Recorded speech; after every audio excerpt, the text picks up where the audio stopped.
पंडित जी, ये सारी लड़कियां बहुत मॉडर्न हैं। मुझे संस्कारी लड़की चाहिए, ऐसी लड़की जो मेरा घर संभाल सके। अब आप तो जानते हैं मेरी बेटी पर कैसा दोष लगा है। जब तक मेरे छोटे बेटे की शादी नहीं होगी, उसकी भी शादी नहीं होगी। बस यही वजह है कि अपनी बड़ी बेटी के होते हुए पहले अपने छोटे बेटे की शादी कर रही हूँ। और अगर ऐसी मॉडर्न लड़कियां मेरे घर की बहू बन गई तो वो मेरा घर बर्बाद कर देंगी। और पता नहीं मेरी बेटी का क्या। मैं समझ गया सुमित्रा बहन, तुम्हें कैसी लड़की चाहिए। तुम बस मुझे कुछ दिनों का समय दो।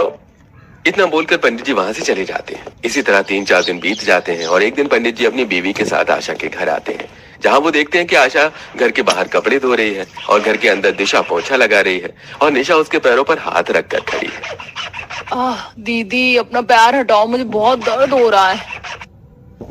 तुझे दर्द हो इसीलिए तो रखा है, काम तुझसे नहीं होता। एक बार मेरे कमरे की हालत देख। अब तू पहले मेरा कमरा ठीक करेगी, उसके बाद घर की सफाई।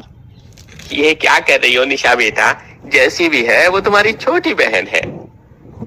पंडित जी जब अपनी बीवी के साथ अंदर आते हैं तो आशा भी अंदर आती है और अपनी बेटी को रोता देखकर उसकी आंखों में आंसू आ जाते हैं और दिशा रोती हुई निशा के कमरे में जाती है तो वहीं पंडित जी आशा से कहते हैं, आशा बहन, मैं तुमसे ही बात करने के लिए आया हूँ। मेरी नजर में तुम्हारी बेटी के लिए एक रिश्ता है। तुम कहो तो दिखाऊं। बस लड़का मिडिल क्लास है पर परिवार अच्छा है। पंडित जी, भला मैं निशा की शादी कैसे करवा सकती हूँ? आप तो जानते हैं कि निशा के पिता के जाने के बाद सारी जिम्मेदारी निशा के ही हाथों में है, तो फैसला भी उसी का होगा।